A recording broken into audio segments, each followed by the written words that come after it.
भाई साहब का अच्छा सवाल है।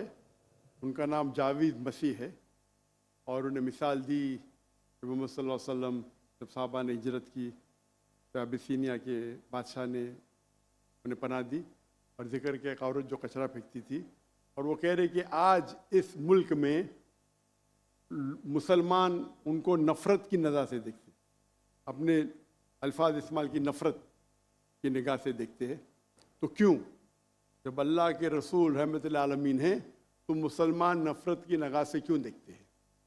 कुरान में अल्लाह सुब्हानहू व तआला फरमाते हैं सूरह माइदा में सूरह नंबर 5 आयत नंबर 82 में कि मुसलमान के सबसे करीब वो लोग हैं जो कहते हैं कि वो क्रिश्चियन हैं।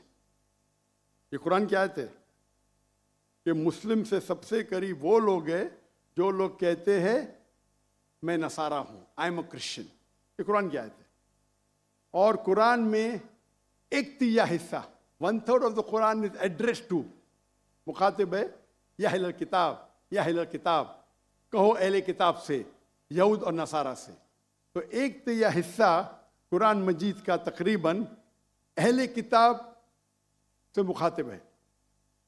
और आपका सवाल कि अल्लाह के रसूल रहमतुल आलमीन ने बेशक है, कुरान की आयत है सूरह अंबिया सूरह नंबर 21 आयत नंबर 107 वमा अरसलनाका इल्ला रहमतुल आलमीन, कि मोहम्मद सल्लल्लाहु अलैहि वसल्लम अल्लाह ने उन्हें रहमतुल आलमीन रहमत बना के भेजा है सारे आलम के लिए, सारे इंसानियत के लिए। वो बेशक है, उस पर कई किताब लिखी गई। अगर आपको मुसलमान नफरत से देखते हैं उसकी वजह जानना ज़रूरी है। मुसलमान तो दूसरे मुसलमान को नफरत से भी देखते, नहीं देखना चाहिए, नहीं देखना चाहिए। अगर वजह एकदम सही है, मैं नहीं जानता हूं क्यों देखते हैं। अगर मैं एक शख्स को देखूंगा जो एक लड़की को छेड़ रहा है तो मुझे भी उससे नफरत आएंगी, चाहे वो मुसलमान हो, चाहे हिंदू हो, चाहे मसीह है। आप समझे ना? तो उस वक्त मुझे हिदायत दी गई है, अगर एक इंसान कोई खवातीन या कोई लड़की का बलात्कार कर रहा है या ज़िना बिल जब्र कर रहा है तो रहमत क्या कहती है? अरे रहमतुल आलमीन, क्या बोलेंगे? सलाम अलैकुम बोलेंगे आप उसको? क्या कहेंगे? अगर आप बलात्कार देख रहे, ज़िना बिल जब्र हो रहा है, आप क्या कहेंगे? मैं मुसलमान हूँ, अस्सलाम वालेकुम। अल्लाह के रसूल की हदीस है, अगर कोई बुरा चीज देखते हैं तो हाथ से रोको, हाथ से नहीं रोक सकते तो जबान से रोको, जबान से नहीं रोक सकते तो दिल में कोसो। ये मिसाल दे रहा हूं मैं नहीं कहता हूं कि आप बुरे इंसान हैं, मैं नहीं कहता हूं कि आप गलत काम कह रहे, लेकिन अगर कोई मुसलमान, मैं आपको नफरत की नजर के देख रहा हूं, जावेद भाई मैं आपसे मोहब्बत करता हूं, जावेद भाई मैं आपसे मोहब्बत करता हूं, on the microphone please, on the microphone, I love you too. खलास। तो आप ये जनरल स्टेटमेंट देना कि मुसलमान मुझसे नफरत करते हैं, मेरे लिए गाली हो गई ना? नो सर, माजरत, मेरे अकेले साथ नहीं, मेरे तो बहुत अच्छे अच्छे दोस्त हैं, बल्कि बहुत से उलमा मेरे दोस्त हैं। माशाअल्लाह। इज्तमाई तौर पे कोई एक आदमी गलती करता है तो हमारे चर्चेस के ऊपर चढ़ाई हो जाती है, हमारे सामने हमारे ईमान की धज्जियां उड़ाई जारी होती हैं और हम खामोशी से एक गिद्दड़ की तरह खड़े होकर देख रहे होते हैं, क्योंकि हमें ये नहीं सिखाया गया है। मैं इज्तमाई बात कर रहा हूं। अभी पिछले दिनों ये पूरा जो है पूरा है। भाई साहब इस सवाल जवाब का सेशन है, तकरीर का सेशन नहीं है। तकरीर के सेशन के लिए आप एक हॉल हायर कर सकते हैं। आपका सवाल आपने पूछे, मैं जवाब दिया। अगर कोई शख्स बिना वजह आपसे नफरत करता है तो गलत है।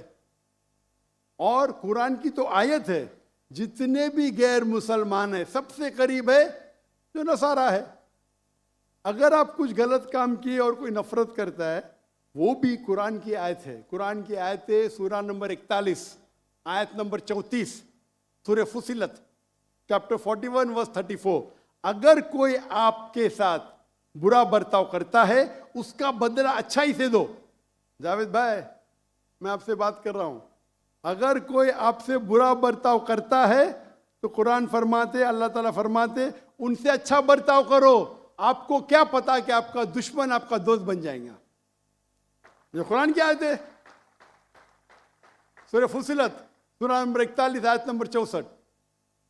तो अगर कोई मुसलमान कुरान पे अमल नहीं करता है तो वो नॉन प्रैक्टिसिंग मुस्लिम होगा। मतलब हर मुसलमान तो मैं नहीं कह सकता अच्छा है, और अगर कोई एक शख्स कोई गलती करता है, आप जैसा कहे कि पूरे कौम पे चढ़ाव करना बिल्कुल गलत है, ये इस्लाम में भी नहीं है। अगर कोई एक शख्स गलती करता है और वो सज़ा का हकदार है, उसको सज़ा मिलना चाहिए, उसका मतलब नहीं पूरी कौम।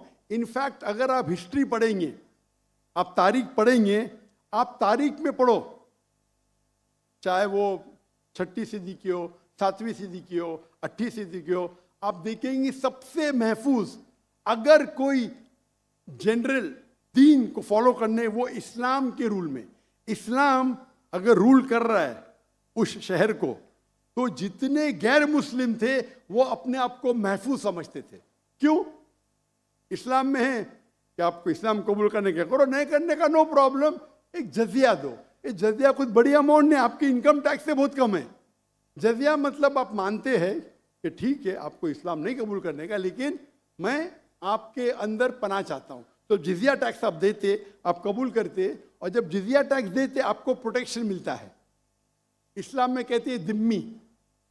और आप अगर इस्लामिक शरिया रूल के अंदर गैर मुस्लिम हैं तो मुसलमान मुल्क का फर्ज है कि आपको महफूज रखे, आपको कोई छू नहीं सकता है। और अगर जंग होता है तो आपको लड़ने की भी जरूरत नहीं, बाकी सब मुसलमान को लड़ने पड़ेगा।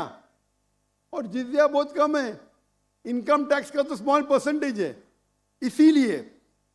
इसीलिए अगर आप हिस्ट्री पढ़ेंगे, जब सलाउद्दीन अय्यूबी ने कॉन्स्टेंटिनोपल पे हमला किया, उस वक्त जो क्रिश्चियंस थे, ईसाई मजहब में कई फिरके थे, ऑर्थोडॉक्स, प्रोटेस्टेंट, कैथलिक्स, खुद ईसाई लोग अपने बाकी ईसाई भाइयों से उनका कत्ल करते थे।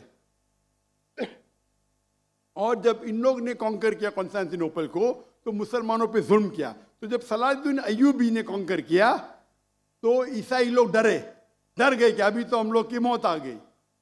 तो उनने कहा मैं सलाहुद्दीन अय्यूबी हूं, मैं मुसलमान हूं, आप मेरे राज में महफूज है। और इतना हिस्ट्री पढ़ेंगे आप, क्रिश्चियन ईसाई चाहते थे कि सलाहुद्दीन अय्यूबी रूल करे ताकि वो महफूज हो। तो अब हिस्ट्री पढ़िए। आज मुसलमान को देख के दीन को मत समझिए, कुरान को पढ़िए, हदीस को पढ़िए। और इसमें आप देखेंगे कि कुरान के अंदर किस तरीके से इज्जत दी है गैर मुसलमानों को। दावत दो, कबूल करते अच्छी बात है, नहीं कबूल करती किस पे जोर जबरदस्ती नहीं। अगर कोई इस्लामिक मुल्क में कोई भी चर्च है या टेंपल है, उसे डिस्ट्रॉय करने की इजाजत नहीं, अनलेस वो कोई फितना कर रहा है। ये सब उसूल है। वो फितना कर रहा है तो अलग बात है। तो एक इस्लामिक मुल्क में सबसे ज्यादा महफूज है गैर मुसलमान। और मैं मिसाल देता हूँ, मेरी जाम में से आ रहा हूँ मलेशिया। मलेशिया में हिंदू 6% है, 6.3%, 6.3% है। आप कंपेयर करेंगे बिटवीन इंडिया, जिस तरीके से इंडिया माइनॉरिटी मुसलमानों को ट्रीट करता है, हम 14.3% है according to the Indian government, वहाँ मलेशिया में 6.2%। लेकिन जिस तरीके से मलेशिया हिंदू लोगों को ट्रीट करता है, इतने अच्छे तरीके से, इतने उनको राइट्स दिए, ये एक मिसाल है। मैं पाकिस्तान के बारे में कह नहीं सकता हूँ क्योंकि रहता नहीं हूँ। मैं नहीं कहता हूँ पाकिस्तान अच्छा सलूक करता है, नहीं अच्छा सलूक करता हूँ, मुझे हक नहीं बोलने का क्योंकि मैं जानता नहीं हूँ। लेकिन मलेशिया में जहाँ रहता हूँ मैं जानता हूँ, इतने राइट्स है उनके पास, इतने हुकूक दिए गए। तो इस्लाम के अंदर गैर मुसलमान महफूज है। सिर्फ फितना नहीं करना चाहिए कि कुरान कहते हैं फितना इज वर्स देन मौत, कत्ल से और ख़राब है। तो अगर आप फॉलो करते जो उस इस्लामिक मुल्क का कानून है, तो गैर मुस्लिम, सिर्फ गैर मुस्लिम होने की वजह से उन्हें कोई भी अटैक नहीं कर सकता है, और करता है तो गलत है। Hope that answers the question.